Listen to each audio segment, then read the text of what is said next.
सुरेंद्र, हरिद्वार में क्या तस्वीरें दिख रही हैं? व्यवस्थाएं क्या है, मान्यताएं क्या हैं?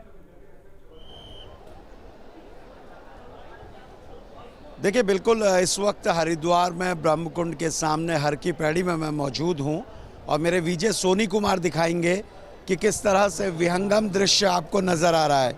हर की पैड़ी में ये तस्वीरें पिछले 1-1.5 साल से आपको नज़र नहीं आई थी, क्योंकि लगातार कोरोना के चलते प्रतिबंध थे।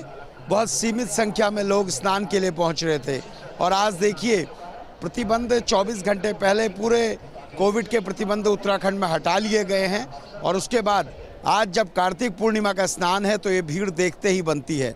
महाकुंभ के स्नान में भी कई तरह के प्रतिबंध थे। RT-PCR की नेगेटिव रिपोर्ट आपको लानी होती थी और इसके अलावा रजिस्ट्रेशन होता था। उसके बाद भी भीड़ बहुत कम होती थी, लेकिन आज अगर आप देखेंगे तो आपको नज़र आएगा कि किस तरह से जब लोगों को मौका मिला स्नान का तो ये भीड़ जहाँ तक हम देख रहे हैं वहाँ तक आपको इसी तरीके से ये पूरी भीड़ नज़र आती है।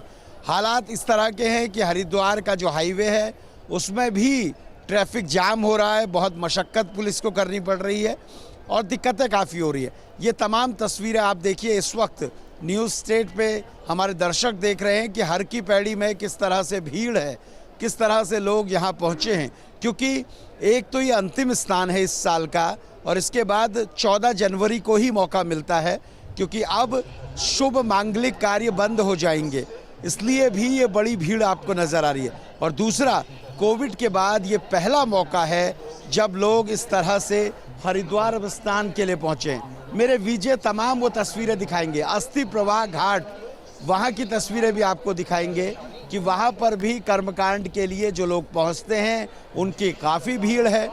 अगर हर की पैड़ी के पुल की ओर देखेंगे तो वहाँ पर भी अच्छी खासी भीड़ है। और जहाँ तक आपने मान्यताओं की बात की, देखिए कार्तिक पूर्णिमा के दिन गंगा स्नान करना सबसे ज़्यादा इससे पुण्य मिलता है, ये कहा जाता है।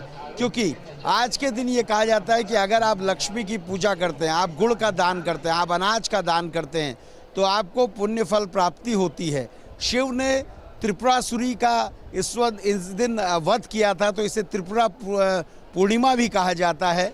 तो इसलिए आज का जो कार्तिक पूर्णिमा का स्नान है ये एक ऐसा मौका है जिसमें कई सारे योग आपको मिलते हैं, इसलिए ये बड़ी संख्या आप लगातार लोगों की देख रहे हैं और ये जो संख्या है ये लगातार बढ़ती रहेगी, क्योंकि जो मंगल स्नान है, जो स्नान के लिए मुहूर्त है वो दोपहर बाद तक है, तो इसलिए ये भीड़ आपको लगातार देखने को मिलेगी। और कोविड के बाद ये पहला मौका है जब देश की पवित्र नदियों में हम इस तरह से भीड़ देख रहे हैं।